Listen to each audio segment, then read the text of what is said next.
Hi St. Michael's, Hi, it's me, Catherine and Richard. We really hate doing these videos, but we know that we need to communicate as clearly as possible. So see this as an act of love for you that we are willing to go on video. It's been about 6 weeks since we launched Missional Communities, and it's 6 weeks. Still quite new and fresh, and restrictions are changing, it feels like every week. And there are lots of questions that are being asked, and we just thought it would be really helpful to share with you some of the questions that have been coming up and to share some of our responses. So here goes. Richard, you're going first. Okay, so the first question we want to just start off with is why missional communities? We started these 6 weeks ago. Can you believe it? 6 weeks has gone by. But we just, I guess, want to be really in line and in step with Jesus, and this crisis that we've been through has been a good moment to just look back at, well, God, how do you want church to be? Because we've had to reimagine how we operate as church and how we gather. And so just first thing to say is, Jesus, before he left his disciples to go with his Father, he said to them, go and make disciples. So that was a key thing that we felt that was really important in the way we operate as a church at St. Michael's. And we've explored with you over the last year the vision for St. Michael's, that God's river of life would flow through Twerton, bringing healing and transformation. And I think as part of God's plan for how we join him in that is through making disciples, through meeting and seeking and drawing in those who don't yet know Jesus but are open to discovering him. Now, we could either do that from the bank, or we can actually get in the river, and we feel that missional communities gives us a really good way of being able to respond to that call from God to come and join him in his mission to seek and save the lost in Twerton. And so missional communities are a group of people between 15 and 30, so they're a bit bigger than a small group, but not as big as a Sunday congregation. And so they operate as families, extended families of people who share a common vision to reach a pocket of people in Twerton. And we just sensed that missional communities was a really helpful way of us being able to do that. But we felt it was really important that we give it value. So we put it on a Sunday. We said on 2 Sundays of the month that you could, sorry, the bee nearly flew into my face. 2 Sundays of the month, missional communities have the freedom to meet in whatever way they think is the best way to reach and disciple new people. And so we are only having Sunday celebrations every other week, and it's early days, but we feel like it's working quite well. We'd love to hear more of your feedback. Catherine, what's the next question? So we know that for many of us, COVID is really taking its toll. For some people, they've been affected directly by illness, or you've had the tragic loss of loved ones and friends. Others of you have been working right through lockdown. You're feeling weary. The restrictions are really beginning to have an impact on your mental health as well as your spiritual health. And one of the things that has come up is, I am just at low capacity at the moment. Do I really have the energy to give missional communities? And we would just really encourage you to dig deep in with God and be amongst the people of God. So one part of missional communities is that we break out into smaller groups, and that's really where your pastoral needs are going to be met. That the focus of those smaller group meetings are the up and the in.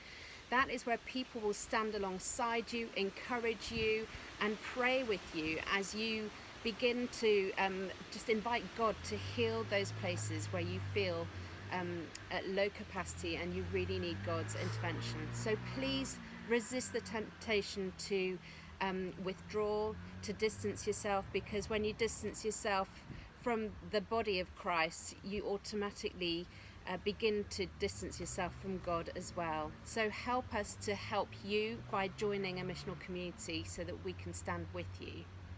And I know we personally found that really helpful a couple of weeks ago when we were spending 2 weeks journeying to and from hospital with one of our children there in Bristol. And actually, amazingly, one of the people within the missional community that we started was actually working in the ward where we were staying. And so we could see how being part of a missional community, not only knowing that there were people praying for us, but also being able to get into someone else's workplace was pretty cool too. Yeah. I just also think that God's given us all unique personalities and gifts, and for some you will find meeting new people and getting to know strangers really natural, easy, and it doesn't take a lot of energy. But for others, like me, meeting new people and investing in new relationships does take a lot of energy, and I know that some days I feel I don't have capacity for that, but we're all gifted in different ways. And actually that's how God talks about the church. He particularly in Ephesians, Paul speaks about us all being given different gifts to build up the body, and so without you as part of a missional community, actually it is lacking. It is only as good as the people it has in the community.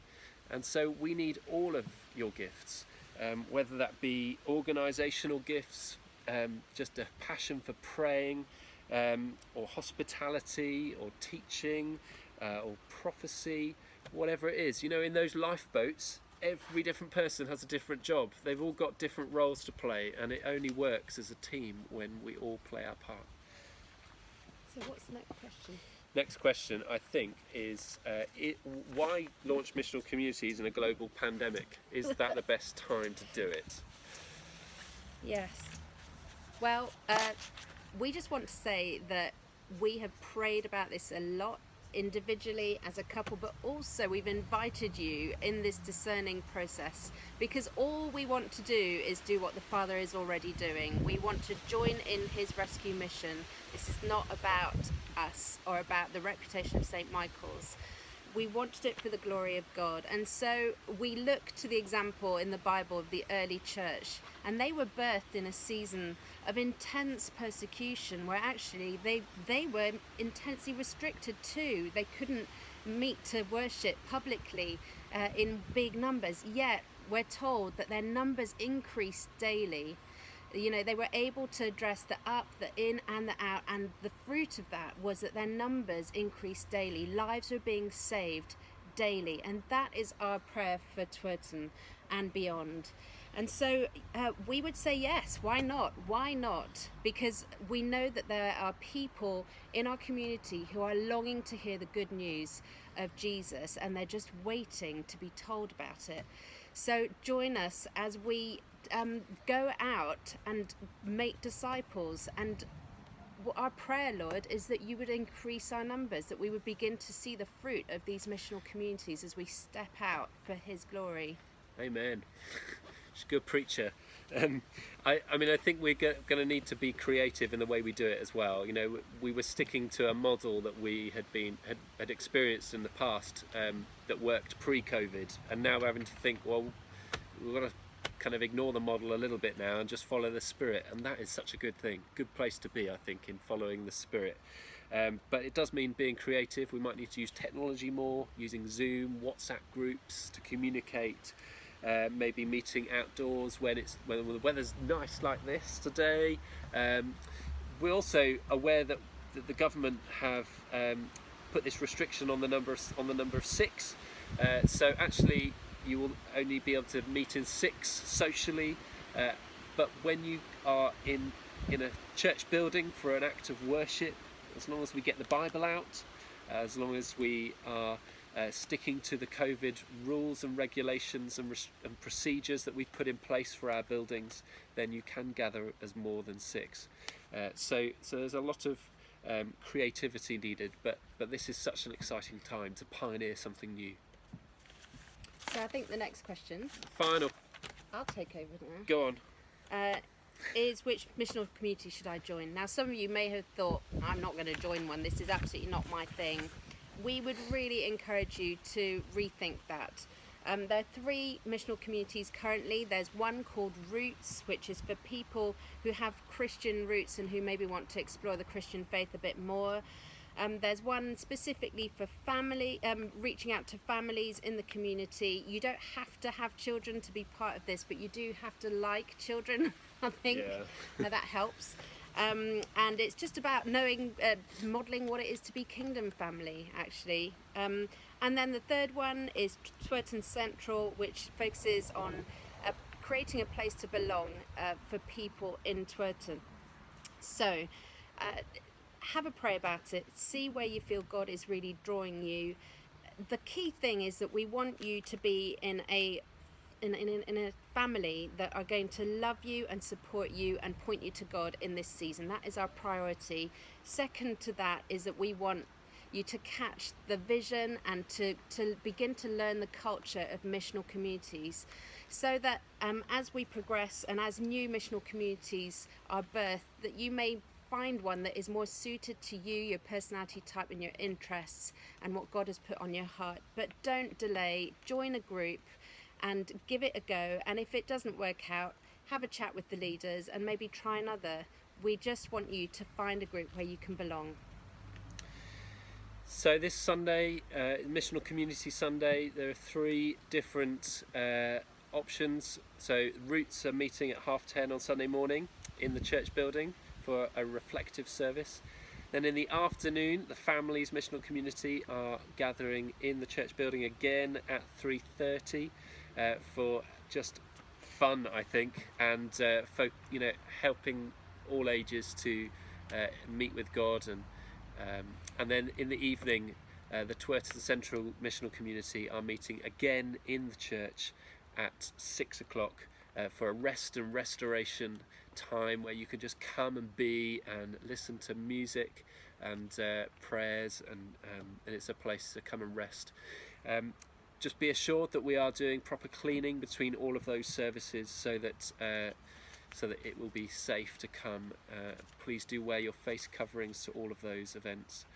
But we are excited that we've got 3 different options. Hopefully we'll see some new people joining those as well. God bless you. Thanks for listening. Take care, everyone, and we'll see you soon.